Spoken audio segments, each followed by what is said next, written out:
Hello, Duke fans, and welcome to episode 465 of the Duke Basketball Report podcast. It is Sunday, December 4th, 2022. Duke is 1-0 in the ACC, so we are excited about that. I am your host for this episode. I am Sam Klein. I am joined as always, or as often. Let's say Donald's been out for a while, so I can't claim as always by any means. But I am joined, as I often usually am, by Donald Wine and Jason Evans. Donald, sir, hello. How are you? I'm doing okay. The United States men's national team ended its run in the World Cup, so I was pretty sad about that. But a lot to be happy about and proud about, and also a lot to be excited about for the future. We have the Women's World Cup next summer, but for the men, 3.5 years before it is on our shores. Get ready, America. Yeah, a bummer, but also exciting things to look forward to. Jason Evans is also here, and we know that he has to run, I think, halfway through the episode. So, yeah. Jason, what's going on? Yeah, a very busy day for me. So, in addition to this, I am counting votes, opening ballots and counting ballots. I'm a member, as a lot of you probably know, I'm a film critic. I'm a member of both the Southeastern Film Critics Association and the Atlanta Film Critics Circle. The Atlanta Film Critics are announcing our awards tomorrow, Monday. And so someone has to tally up all the ballots. And that someone is me. It's me and a couple other guys who are good friends of mine. So I am busy spending all day, counting whether or not Banshees of Inisherin or Everything Everywhere All at Once or Top Gun or Tar or The Fabelmans or RRR is the best film of the year. Spoiler alert. Everything Everywhere All at Once is going to win our pick for the best movie of the year. Were there any hanging chads? Because I hear those are bad. But in animated, it appears we have a tie. Does that mean we have a tie right now? Do you have a runoff? I'm done counting the animated ballots. Like there's some other ballots I need to work on, but the animated ballots are done. And there's a tie between Marcel the Shell with Shoes On and Pinocchio. Just don't be like Matthew Broderick in Election. And I think if you've seen the movie, yes, you know what I'm talking about. Yes. I am excited to watch Pinocchio. It does look good. It's quite insane. Good. Yeah. Super cool. All right, Jason, we know we don't have you for very long, so we have to talk about the Duke Boston College game. Before we get to that, by the way, we had a conversation on the last show about player of the week selections and when they happen. So I went back and did the research. So the argument that Jason and I had was that I think the week ends on Saturday. Jason thinks the week ends on Sunday. So you're wrong. It ends on Sunday. First of all, the Western week ends on Saturday. What are you talking about? Donald, can you weigh in on this first before I tell you how this has gone for us in the past? Look. If there's a game on Sunday, here's the thing. The games on Sunday, we haven't had a game on Sunday that hasn't been an NCAA. You're spoiling my research. Tell me, regardless of when a game happens on Sunday, when does the week end, Donald? The Western week ends on Saturday, but my paycheck ends on Sunday. What does that mean? The Western week? That's like how the like when you the open calendar is structured. Sunday is at the beginning and Saturday is at the end. That's what the week ends on Saturday. So why is it called the weekend? Why is Sunday part of the weekend? It's the ends of the week, the front end and the back end. It's not weekends. It's weekend. End as in finality. I don't care what your calendar says. Yes, you're right. You're right. The calendar frequently starts on a Sunday. Anyway, let me tell you how we've handled this in the past. And Donald kind of spoiled my research, which is it turns out Duke doesn't play on Sunday very much ever since the ACC changed its calendar like 5 or 6 years ago. Right. Basically the majority of the Sunday games that Duke has played, and there have only been a handful in the last 5 years, have been in the NCAA tournament. I would like to think that we adjust our whether we would do this on Sunday or not, we would adjust our methodology because each round of the tournament is a distinct week, sort of regardless of when it happened. So I'm removing those games for the purposes of what is our standard at DBR. The last time Duke was supposed to play on a Sunday that was not in the PK 85 was in the fall of 2020. It was a game against Elon that was canceled because of COVID. So We did pick a player of the week on the day that we recorded that episode, but it was an episode like post some. It was like we knew that there was a cancellation. We recorded that day. We picked player of the week from prior to that. You have to go all the way back to the fall of 2018 for the last time that Duke played on a Sunday, and we did pick a player of the week after the Sunday game. This is the last time. This is the last time that it happened, and notably that week, Jason, I'll give you credit for this. Notably that week was the week that Duke played Kentucky in the Champions Classic in what I would describe as the Zion Williamson game. Duke then played Army on that Sunday on Veterans Day, and we picked a player of the week after that game. So we let the Army game happen. So yes, I do believe we picked player of the week after the Sunday games. And then prior to that, the only other time that I bothered noticing for Sunday scheduled games was the PK 80 tournament was the previous time before that. So right. Duke doesn't play on Sunday very much. I'll just say this. Usually when we find a game on Saturday or Sunday, we usually record after that game anyway, and that's when we do player of the week. But if you have a strong opinion about when the week ends, dbrpodcast@gmail.com. Probably don't send. I don't want think we want to send it. I don't want emails from people opining about whether Saturday or Sunday is the end of the week, because I know the answer, and this is silly. well, it depends. Have you asked your rabbi when the week ends? Yeah, okay. Wow. Yeah. Wow. Yeah. Wow. All right. Should we talk about the Boston College game? Yes, Duke opened its ACC schedule this week against Boston College. It was, should we say it was a casual victory for Duke? 75-59. We thought that this would be not super competitive for Duke, although I don't think we anticipated like a huge blowout. So a 16-point victory for the Blue Devils. They were winning by like. Yeah. So Sam, you and I both said Duke was Ken Pomeroy had picked Duke by 15, and we both said we'll be disappointed if it's only 15. We expected it to be more than that, and it was 16. Yeah, but to be clear, it was like it was non-competitive the entire second half. There was never a moment in the second half where, like, did it get below 10 in the second? I don't think it did. I don't believe so. Yeah, no. And frankly, Duke was up by like 22 with 2 or 3 minutes to go before mop up time. It was abundantly clear. I think when we made our comment about the 15 points, the notion was this should not be a competitive game. This should not be a game where you are ever worried about whether or not Duke's going to win this game, and I think that was the kind of game it was. You would never got it down to a 10-point Duke lead with about 13 minutes left in the game, and then Duke went on an 11-0 run from there, and then the lead sort of moved around between 15, 16, 17, 18 the rest of the way. And like you said, Jason, It didn't feel competitive at that point. Even at halftime, it felt like Duke was in control of this game, which has not been the case in every Duke Boston College ACC opening game in prior history. So let's talk about that game, and then we're going to take a break and do the preview of Duke's game upcoming this week. Jason, I'll let you go first, since I want to make sure that you get all of your thoughts out. We can begin with the headlines. Yeah, so it's worth noting that up until 10 minutes ago, I didn't know that I was gonna. I'd said to you guys, I'm gonna bag out on this podcast. I thought I was gonna be too busy, but I did prepare a headline. So my preparation—that's my way of saying my preparation is not what it usually is. But my headline for this game is Duke gets lively on defense to stifle BC. I thought the story of this game was the effectiveness of the Duke defense, the way BC struggled to get shots. And I really felt, especially in the first half, we saw the Dereck Lively that can be a terror protecting the basket. Jason, were you reading listener Zach Harris's headline? He went for block party gets lively as Duke downs BC. So very similar. I don't know if that had infected you. I had 30 plus ballots in my inbox, so I'd read none of the headlines from the listeners today. Sorry. Donald, what'd you have? So for me, I have Duke flies away from BC, an easy ACC opening win.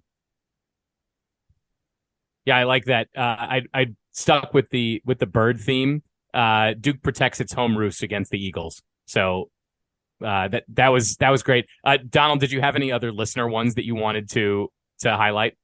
Yeah, there was a few. You mentioned the Zach Harris one. Let's go with Michael Slaughter. He sent a couple in, but this one he did I thought was pretty cool. Not in my house. Lively, young, Duke team swats down the Eagles in Cameron Indoor. And then finally, Tom Wildermuth, he had one that said, Flip clips the wings of BC. And I had to really pause when I said that because it turns into a tongue twister if you're not careful. Flip clips the wings. That is good. I like that. I like that one. All right, let's do the good. Jason, again, I'm going to let you go first. So give me the good from this, shall we say, pedestrian victory for Duke against Boston College? Yeah, so as I said in my headline, my good really starts with Dereck Lively. He was credited with 3 block shots. I think that was the number. That is a lie. He tipped, altered, or otherwise affected at least a half dozen other shots, mostly in the first half. As I said, he was an absolute terror around the basket. His ability to help and recover was fully on display. We have not seen all that Dereck Lively can be. We have not seen the Dereck Lively that people said was perhaps the best player in the class, and we're starting to get glimpses of it. I don't know that he's all the way back, but I sure feel like he's getting pretty close. We've seen lately more and more of him on offense, and admittedly, his offense is Duke tosses the ball near the rim and he grabs it and throws it down. But that's a high percentage shot. And I like the fact that Duke went to that a pretty good bit. I think when you put Lively in a screening role kind of situation, it takes a heck of a defensive effort to stop him. And we just saw again and again Duke go to that early in the game. And to me, in a game where it was clear that Duke won, in a game where there wasn't a ton about the game that didn't go as expected, the most important thing was that we're starting to see more and more of Dereck Lively as A, dangerous on offense, and B, danger to the other team on defense.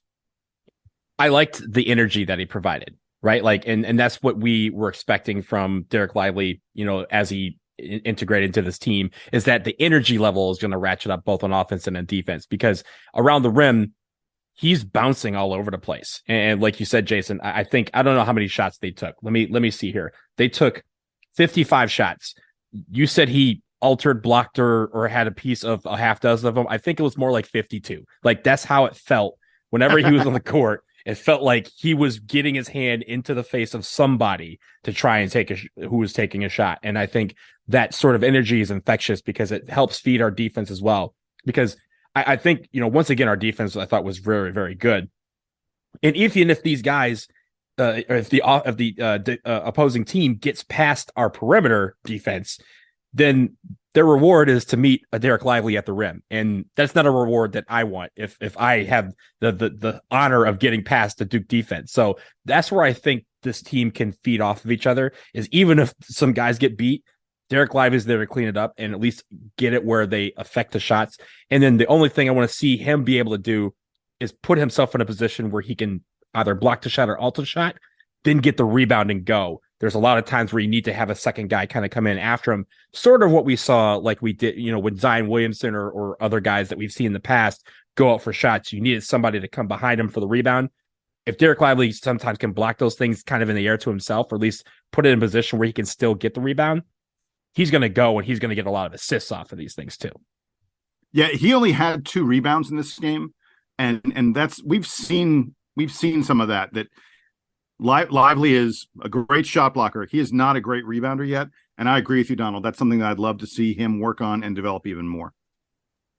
On the topic of guys who are still somewhat integrating with the team, I thought that Dariq Whitehead had one of his better games this season. He's still not the star for Duke, but it feels like between the Ohio State game a few days ago and then this BC game, it feels like he's getting more comfortable playing with his teammates, and even while he's still playing a role off the bench, I'm enjoying sort of the progress. So Lively, I think, is ahead of him. I think we have been aware the whole time that Lively's injuries, I don't think, were as serious as Whitehead's, but good to see that he's still coming along and that he's he was the recipient of a few good passes. He's making shots now, so that's also a pretty productive thing for Duke.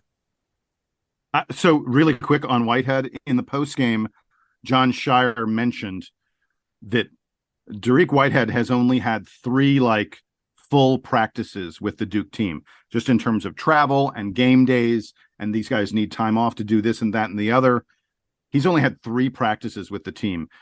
It is easy, I think, for all of us to sort of look at, oh, he's been playing for a couple weeks now, and not really think about the fact that there just hasn't been, the team traveling around and all the other stuff they're involved in. He just has not had a lot of practices. And Shire essentially said, you're starting to get glimpses. You're not going to see the real Dariq Whitehead until around Christmas time, which is what we, in the past couple podcasts, we started talking about that. The fact that this team's as good as it is right now, and it's going to get a lot better, because we're going to see a Dariq Whitehead who's going to make your eyes pop out every now and then. Yeah, you're going to get the practice time that he's going to get through this reading period and through the holidays, where they do have more, while they may have guys out for different reasons, whether it be travel for, going home or for exams, they will have practice time and they will have a chance to kind of, again, develop as a unit. I think the one thing that I really enjoy about Dariq Whitehead right now, this version of Dariq Whitehead, is the fact that he has embraced the role that he has right now and is not moping about or really, trying to force the issue of trying to get better on the floor. He's getting better game by game. He's not trying to take over. And when you're the guy that everyone assumes is going to be the alpha on a team full of great players, you expect that guy to eventually step up and take over. But he's being calm. He's taking what the game is given to him. Even if he's having, quote, a bad night, he's not letting it affect him. He's just going to get better over and over. And I think that's why I'm so excited to see the next version of Dariq Whitehead after the holidays. Guys, have the Kyle Filipowski double-doubles become like a ho-hum affair for Duke? He puts up 13 and 10, and it's just sort of a, normal effort, it feels like, at this point for Filipowski. He's averaging 15 and 2 on the season, and would not be surprised if he garners his 4th straight and still undefeated recipient of the ACC Rookie of the Week honors. But can we talk for a second about how Filipowski just continues to astound at both ends of the court? He made an extremely cool steal that was just like Filipowski appears out of nowhere, takes the ball, and is like, nope, this one's mine. And I think he had a nice behind the back as well to dribble and pop in this game. Look, I will say this, having been removed from watching games regularly since I was abroad for a week and a half, coming back this week and seeing him play against Ohio State and against Boston College, he's the focal point of the offense in many respects. And that's not something that anybody predicted at the beginning of the season, that he would be the focal point of the offense. Now, obviously, as this team evolves, it's going to change. And again, if Dariq Whitehead emerges, if Dereck Lively continues to improve, there may be multiple options on offense. But right now, him being the focal point and him excelling in that is something that I didn't, I know I picked him in a couple of categories in the stats game, but I didn't expect this. And I think it's great that he's been so productive lately. It's great that he's kind of stepped up in that role of being the guy to go to when we have so many guys that have been out or coming back from injury or just otherwise, not adapting quickly to the college game. His college game has been something where it's kind of been a very, very, very big surprise that he's come along so great so fast. You talk about how he's the focal point of the offense. His usage rate yesterday was above 30%. And for folks who don't understand usage rate, percentage of possessions, that's how often does the possession sort of end with you either making a turnover, taking a shot, scoring a basket, whatever it may be, but that the possession belongs to you to some extent. And that's 30% is a big number. There are 5 guys on the floor, and ostensibly, if you divide them all up, they're each at 20%. Because, your possession has to end with one of them. For Filipowski to be at 30% yesterday shows how much Duke was going to him. On the season, he's at better than 27.5% usage rate. It's just a really, really big number. And it's abundantly clear that this is the guy that Duke is saying, hey, we're putting the ball in your hands and you're responsible. Speaking of that, though, I actually thought Tyrese Proctor had a great game. running the team and running the offense. He had a couple really, really nice assists. I am getting more and more of a sense that Tyrese Proctor is the point guard and that Jeremy Roach is playing. They're sharing it. They both do it. But especially early in games, it feels to me like Proctor's the guy who's running the show initially. And then later in games, especially if it's tight, we're letting Roach do that. And I think that is just an ideal mix of what those two guys need. There's an element there of like real star point guard, like point guards who embrace being the point guard are good at, I'm speaking about Roach here, are good at letting other guys get theirs throughout the game before they sort of take care of their own stats down the stretch, and that they have the mettle and the moxie, whatever old-timey words you want to use to describe the whatever's inside of a guy like Jeremy Roach. I think him looking at Tyrese Proctor and saying, yeah, let him cook for a little bit, let him get more comfortable, because Roach knows he can't carry this whole team himself. He can't be the only like great guard on this team at either end of the court. So allowing Proctor the space to develop here, I think, is really crucial for this team. Also, I think, we've talked about having multiple players being able to bring the ball up at times, because it may not always be Proctor bringing the ball up, even if he's the guy that's going to be jump starting the offense. Shout out Jalen Blakes. He had 5 assists yesterday. I think when he was in the game, he also was distributing the basketball. The idea should probably be that, Dariq Whitehead will be able to bring the ball up as well. So I think those guys, and it helps with moving the ball around. We had 19 assists on 28 made baskets. So a lot of guys are getting involved. A lot of guys are moving the ball around. A lot of guys can bring the ball up. That's a great number. Oh. Yeah. You could take that. And because of that, that means that you have a situation where if you're facing Duke, you have 4 or 5 guys that at any time on the floor can do something and be productive with the basketball, whether it's driving to the rim or passing the ball around to an open guy. As long as we're making shots, that's going to make it so difficult to defend. And I think that's where Duke, as they continue improving, if they can get the shots up, oh man, like this is going to be a great offense to watch. I'm glad you mentioned the assist number, because I thought it really was indicative of how well the team shared the ball. And we had, this has happened several times this year, but this is yet another game where we had like 5-6 guys who had multiple assists in this contest. There's so many guys who have embraced that role of, if I don't have the shot myself, I bet I can find a teammate who's in a really good spot. Hey, there's one other thing I wanted to mention, the good gentleman. And I'm probably not going to be around to do it at the end of the show. So player of the week for me is Jacob Grandison. I thought in this game and in the previous game, both times, he comes in, he's incredibly steady.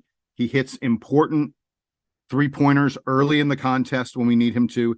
He plays rock solid defense. Folks, if you want to get a lesson on how to play good defense, watch Jacob Grandison, the way he helps and recovers, the way he switches and then recognizes I need to switch back.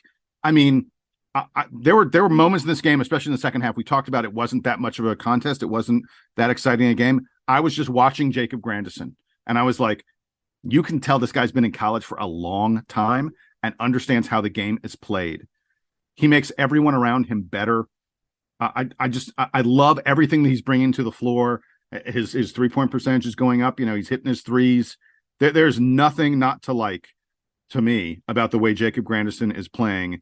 And look, I know he's not the MVP of the game, but he's darn close to it for little things, and little things matter. 2 assists shy of the 10-5-5 game yesterday as well. So that means he was doing everything. He was very active on both sides of the floor. And before we move to the bad, Mark Mitchell hit 6 of his 7 shots yesterday. I'm not sure how many of those, how much of that offense was like in the sort of early quote unquote crunch time. Let me push back. I would almost, this is going to sound funky, I would almost put Mark Mitchell in the bad. And here's why. He leads the team in points. All of it. I mean, like, all of it came when the game was essentially over. In the first half, when Duke was building the lead that mattered, Mark Mitchell was once again largely absent.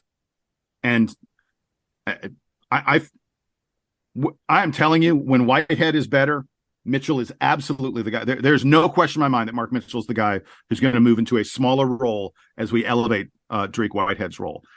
I love his athleticism. I love that he's a Swiss Army knife and can do a lot of different things. It just feels to me like Mark Mitchell is not doing it when we need it, like against lesser opponents or when the game is out of hand. That's when Mark Mitchell shines. I want Mark Mitchell to start shining when Duke needs him early in the games and against better opponents. So with that, let's move to the bad. And I want to start with a element that Duke has been mostly good at this season, maybe save for the Purdue game, and that's on the rebounding margin. So we've talked a lot about how Duke in particular on the offensive glass has been really dominant this year. Only 7 offensive rebounds to 19 defensive rebounds for Boston College yesterday. I mean, again, we know that this game was not competitive most of the way, and that Duke had the lead. But you would think, especially in a game where Dereck Lively is more present. Jason, you mentioned that he's not the biggest rebounding force yet for Duke, and maybe that's going to change. Maybe he's still sort of getting used to the gameplay and the rotations, particularly on offense, and how that works for him. But not a great showing for Duke on the glass. Boston College, not the smallest team, but also not the most dominant rebounding team either. So maybe something to keep an eye on, especially as Duke is going to start playing better and better teams in the coming weeks, especially as they move to ACC play. To me, the rebounding margin didn't bother me that much. It didn't feel like the kind of game where there was a lot of tension in the game, and that there wasn't, not to say the guys weren't trying, but it was a sleepy affair. Yeah, it wasn't the kind of game where they were like, we got to fight for every damn rebound. And I don't know. The other thing was maybe this is one, Jason, where after the game in the Coach K era, Coach K would have lit into them for not hustling enough on the boards, and he would like tack those numbers up on the wall and be like, "You guys stink." And I don't know if that's I don't know if that's in John Shire's playbook, but it feels like one of those affairs where it was a sleepy Saturday afternoon. I don't know if they had been watching the USA soccer game in the morning, but maybe that bummed them out and they just weren't feeling it. But it was a sleepy affair. Let's admit that, right? I think the number on the rebounding end that's concerning was the offensive rebounds for BC. They had 14 of them, and I think it doesn't matter who you're playing, you don't want to give up 14 offensive rebounds. And I think that's obviously something that we have been very good at. We got 25 defensive rebounds, sure, but we want to have that number well under 10. And ours, over on our side on offense, we want to have 10 offensive rebounds a game. But at the same time, for me, I kind of don't, because that means we're missing shots, and I want to make shots before getting offensive rebounds. But yeah, that's the number that was concerning for me. BC failed to hit 40% of their shots from the field, and they only shot 23% from 3. So some of that is just, there were a lot of opportunities. There were a lot of shots for Boston College to get offensive rebounds. So the other thing about BC was, to me, one of the stories of the game, and we haven't really talked about it that much yet, was it felt like the shot clock was about to run out on them on like half every their possession. Yeah, like Duke was putting pressure on them on defense, and BC was like, we got to throw up some crazy stuff. And props to BC. They hit a tremendous CJ Pena. Where did this guy come from? This dude was hitting shots he has no business, like 3-pointers, one-handed hook shots, underhanded in the lane, and just crazy stuff. I'm sure there's no way he hits that stuff on a regular basis. I would say there were at least 5 shots that BC hit that you're like, that was just, you pulled that out of your ass. You did not deserve to make that basket. And, we're talking about it here in the bad, but because BC hit those shots, but it's really a good thing because Duke forced them into taking some terrible shots. They just managed to put them down. Donald, what else do you have in the bad from this game? So for me, I think the only thing that I would say was a negative was, yes, they took a lot of shots. They missed a lot of shots.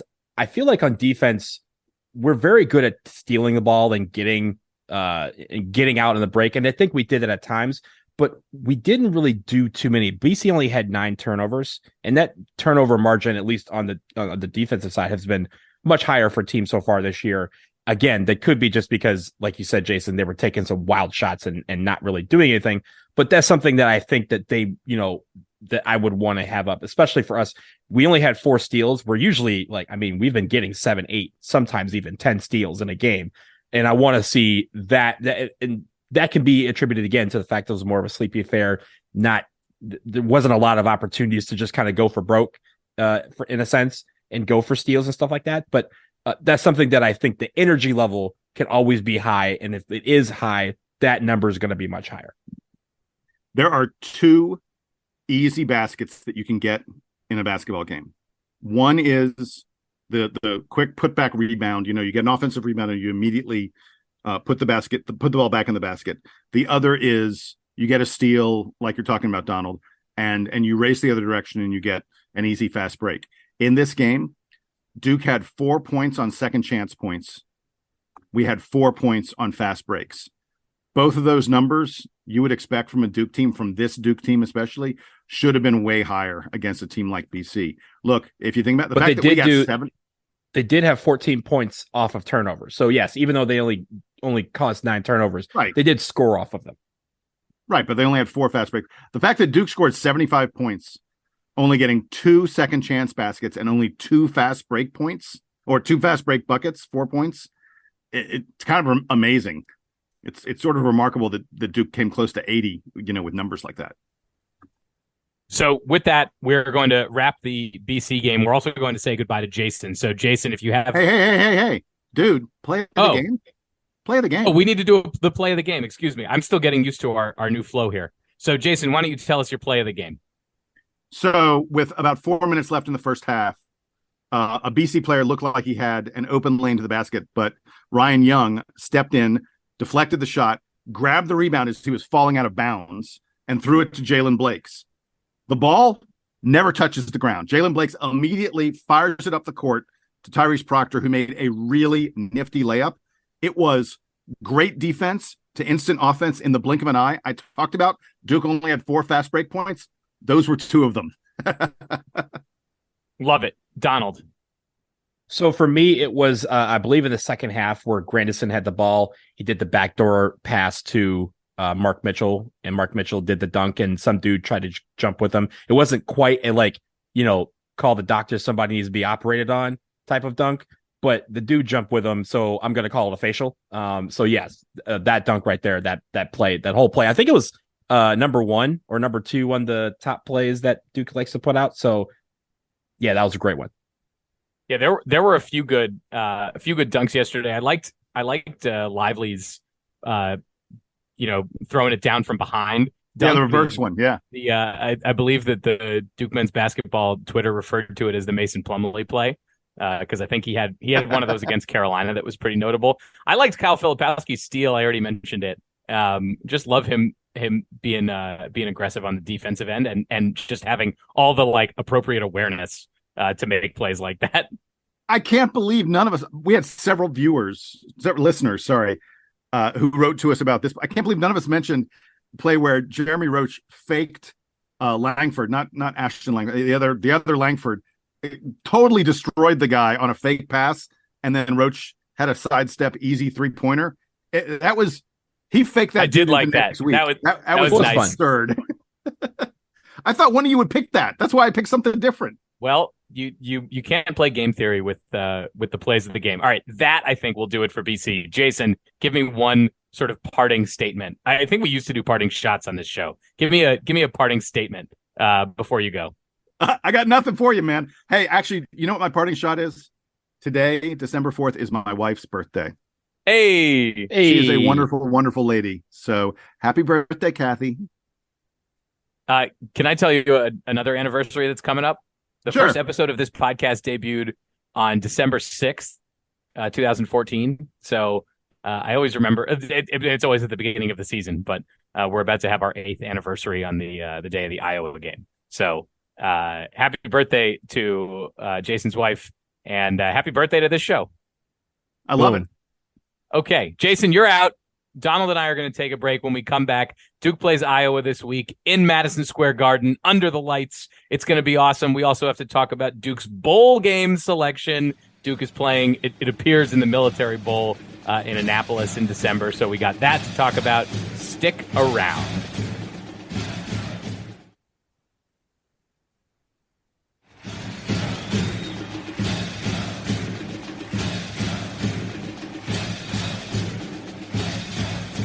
All right, Jason's gone. That means that the kids can play now. That's it. It's just me and Donald.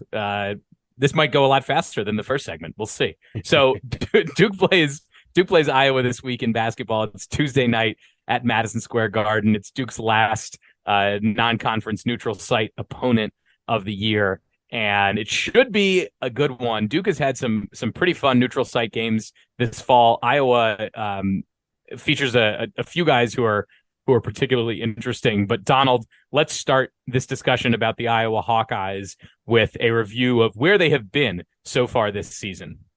Yeah, so this should be a pretty evenly matched game according to KenPom. They are ranked, the Hawkeyes are ranked 22nd in KenPom. Duke is ranked 18th.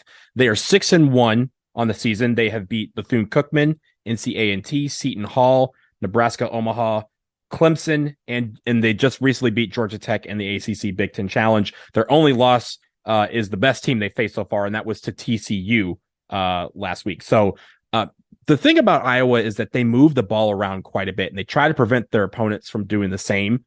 They're very efficient on offense. I think they're the second, or I want to say they're second in the adjusted offensive efficiency, and they don't take too long to take shots. So, Boston College last weekend or yesterday, we're talking about them, almost running out the shot clock on several occasions trying to take a shot. That's not how Iowa operates. They usually try to get a shot off like midway through the 30 seconds. They're very quick at trying. Their tempo isn't super quick, but they want to get quick shots. And I think that can play into Duke's advantage, especially if they're going to be playing with that defense that we know that they do so well. And it's interesting. You mentioned the tempo. They're really fast on offense and they're really slow on defense. So It's not like Iowa has one speed that they're playing at. They're really modulating at different ends of the floor. It should be an interesting contrast with Duke, who has mostly played slow this year. Duke is averaging one of its slowest tempos in years. I don't know if this is a John Shire thing or if this is Duke's personnel this year. But as you mentioned, Iowa has a great offense. They are going to try to speed you up, and they're really efficient. They're a good shooting team. They don't turn the ball over, and they also, going back to a topic that we mentioned was sort of questionable from the BC game, are a pretty good offensive rebounding team. So that's going to be an interesting battle to watch. Maybe, Donald, if you have any players from Iowa that you wanted to highlight. It feels like we have to start by talking about Kris Murray. Yeah, he's really good. And he could be very good for them. Really quickly, though. Kris Murray, good player. Good player. I will say quickly about Iowa. I think the one thing that Duke has to think about, you mentioned the offensive rebounding and that battle, but also Iowa is a team that does not, they thrive on teams being stagnant, right? They thrive on teams not moving the ball around and really just having one guy try to go to the rim or try to take a shot and try to create something. So Duke has to continue to move the ball very well. They've done that so far this season.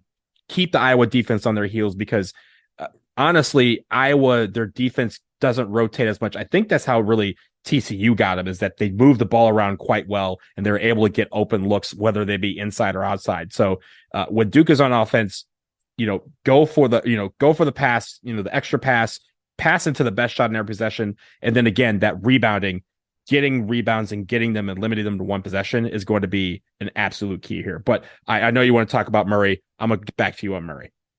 Yeah, Kris Murray, as of today, is number 10 on Ken Pomeroy's Player of the Year rankings. He's a 6'8 junior, has been with the Hawkeyes the whole time, and this guy is a machine. He averages 21 points and 10 rebounds a game. So, look, Duke has gotten their chance to play a few of these very top big guys in the country this year, not just Murray. Obviously, Duke had to face off against Zach Edey, Zed Key again with Ohio State. Murray is not quite as big as those guys. He's only 6'8", but extremely dynamic, great rebounder at both ends of the floor, and is going to be a load for Duke to to manage at either end. He's also one of the most efficient scorers in college basketball, can shoot the three, and is pretty efficient from the field as well as from the charity stripe. So I'm curious to see sort of what Duke does with him in terms of size. It's not like Duke can just put Dereck Lively on a guy like that because he's going to be all over the floor. I do wonder how much Lively's going to sort of get a shot at Kris Murray, but you'll see different guys on him. We were talking earlier about how Mark Mitchell has tended to disappear in some of these games. Maybe this is an opportunity for Mark Mitchell to really hone in on defense, because Murray is sort of the same size as Mitchell. And so this could be an opportunity for him, could be an opportunity for Kyle Filipowski. Heck, it could be an opportunity for Dariq Whitehead. So Murray is the main guy for them. Another sort of interesting note about the Hawkeyes. I know we've given Jim Boeheim a bunch of grief in the last few years because he's featured his sons very prominently on the team. Fran McCaffery has two sons on this team who play significant minutes. One of them is one of the best players on the team, Patrick, but he's also got Connor McCaffery, two guys who are both playing a lot. They're both getting significant minutes for their dad's team.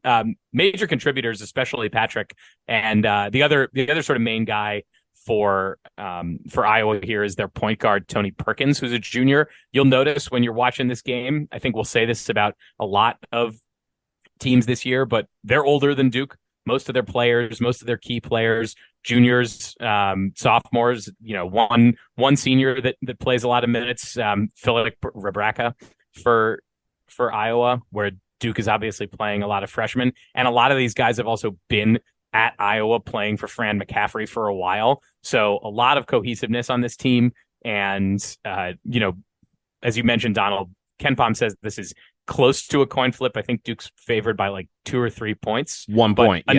Another, yeah, exactly. Another good test, I think, for Duke. And by the way, this is one of Duke's favorite games to play during the year because it's the annual New York City trip. This year they're playing at Madison Square Garden. So if folks are going to those games, I don't know, Donald, I don't think you're going. I'm not planning to be there this week, unfortunately. I've gone to this game in the past, but if you're going, let us know. I'm sure there will be a lot of DBR listeners and DBR readers who are going to be in attendance for this one. It's always a bit of a family reunion when Duke gets to play in New York. And I'm glad this is kind of continuing. It's the lights, it's the Mecca, right? Like this is the game that even these players are going to be amped for, and hopefully that ups the energy quotient on this team, because I think the athleticism, you mentioned Kris Murray, a lot of times when Kris Murray doesn't do well is because they have guys that are athletic in his face. And I think we have the guys. I think, you mentioned Mark Mitchell. That will be an interesting matchup if he is paired with Kris Murray. But I think throwing a lot of guys at him is going to wear him down. And the one loss they do have against TCU is because Kris Murray wasn't able to be effective on the offensive end. He only had 11 points in that game when, like you said, normally he averages 21 and the team lost by 13. So I think having an athletic guy in his face is going to hopefully slow him down. But that also puts the pressure on the rest of the Hawkeyes to deliver. And that's where I think our defense will be able to come through. So we look forward to that one. Of course, we will recap it after it's over. Donald, very quickly before we wrap with our player of the week, Duke is reportedly playing in the Military Bowl against UCF on December 28th. Quick reaction to Duke getting to play in the Mid-Atlantic. I haven't asked you yet if you're going to be going, so hopefully I'll see you there, right? Yes, it is official now. Duke will be playing in the Military Bowl, like you said, playing UCF. December 28th at Navy Memorial Stadium, which is, if you have not been to that stadium, it's very, very nice. It's a really cool venue. So I'm very excited about that. We were talking before the show, Sam, about the Military Bowl and just the past bowls that we've been to. I know a lot of people had predicted that we would end up in the Sun Bowl, but the Military Bowl has really wanted us for a long time. Why? Because there's like tens of thousands of us that, like me, that are Duke alums that live in this, DC, Annapolis area that would love to go to a game. Also, you can draw from people from Philadelphia, from New York, from Boston, and from North Carolina as well. So you're going to have a lot of Duke fans in Annapolis. Yes, Sam, I will be one of them. I have to figure out how to get tickets. I know me and my best friends and their family, they're all going. So We just have to figure out how to get into the building and where we're going to sit. But it should be a really nice affair, and also a pretty quality ball game. If you've seen UCF play, they're pretty competitive, and we've seen our team play. And dare I mention, Sam, I don't know if we've mentioned this on the show. Shout out Mike Elko, ACC Coach of the Year. So that's something to have always in your corner. Congratulations to him, and also to the whole rest of the team. This is a really big accomplishment. Yeah, I don't know if we had talked about it before, but Mike Elko, ACC Coach of the Year in his first season in Durham. He shows up, not bad, and wins 8 games at Duke. He's like without changing the roster much. He's like, wait, y'all say this is difficult? Y'all say I was gonna have a tough task? Huh. Hang on, what do you mean you can't win at Duke? Looks like I did. Duke's a few bounces from making the ACC championship game. I know I mentioned that. I will say I was looking at the final college football playoff rankings today. I see that NC State ended up like 22nd or 23rd in the final top 25. And I'm looking at NC State's resume and I'm looking at Duke's resume. And I ask you, dear listener, how different were Duke and NC State's seasons when you look at them in aggregate? They had 4 common opponents. They each went 3-1 against them. NC State managed to beat Carolina. Duke did not manage to beat Carolina. But Duke had some outcomes against common opponents that were better. NC State lost to Boston College at home. Duke beat BC on the road in a game that Duke only won by 7, but it felt like Duke won by more. So I ask you, College Football Playoff Committee, how come Duke isn't ranked in the final top 25? I don't know that the metrics say that Duke was one of the 25 best college football teams this year, but they went 8-4. They came in second place in the Coastal Division, and they're headed to I don't know if it's the best bowl game. They're not playing like in the sunshine in December, but they're playing in a bowl game in a real city and against an opponent that has been pretty damn good at football the last few years. So I will take it. I mean, look, it's all about expectations, right? No one expected us to be in this position when the year started, and that's how kind of preseason polls kind of work. And honestly, that's kind of how these guys look at some of these teams. If they weren't supposed to be doing anything and now they are, they still kind of go, oh, well, they can't be that good because it's Duke or because they only played Northwestern or whatever excuses they want to do. But setting up this game, this bowl game, and I know we'll talk about it closer to the game, but if they can beat UCF and be 9-4 to end the season, that opens up a world of expectations for next season. And I think, again, with the recruiting class we have coming in, which is, I believe, top 20 in the country, that Mike Elko's already produced, and some of the guys that are sticking around, all these things are going to lead to some expectations where we go, hey, maybe we can be going for ACC titles. Maybe we can go for the Coastal Division, which I'm sorry, not even the Coastal Division, because those are being done away with next year. So maybe we can go for the title game and then go for a bigger bowl game. This could be something that, again, just like under Cutcliffe, we can have these expectations and not be laughed at. And I think that's the key here, is that Duke might be one of those teams that could be ranked or close to being ranked by the start of the next season if they can finish off the season with a win. So we will look forward to that, and hopefully, Donald, I'll get to see you at the Military Bowl.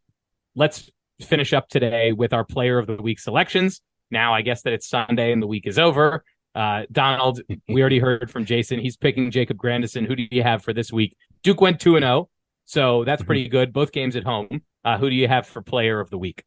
I'm going with Kyle Filipowski. 29 points, 20 boards in the week in 2 victories. Like I said, he's been the focal point of the offense, something that we did not expect to see this early into the season.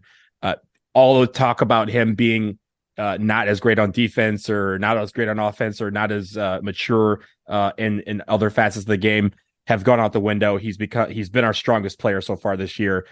Keep it up, young man. Keep it up.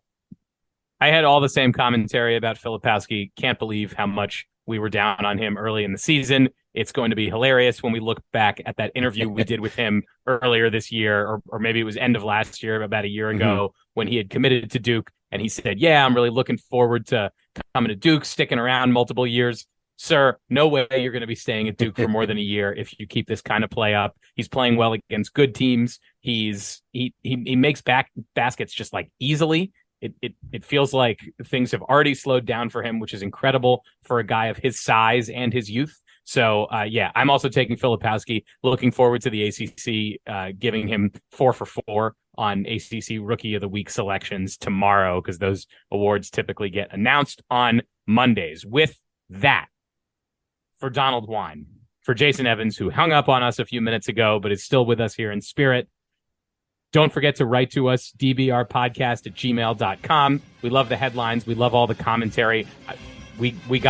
Now we're officially past the point where we can answer all of them, but we love having them come in. So it's extremely fun to hear from all the listeners on that. I am Sam Klein. We'll be back after Duke takes on Iowa later this week in Madison Square Garden. So for those two guys, I'm Sam. This has been Duke Basketball Report Podcast, episode 465. Duke Band, take us home.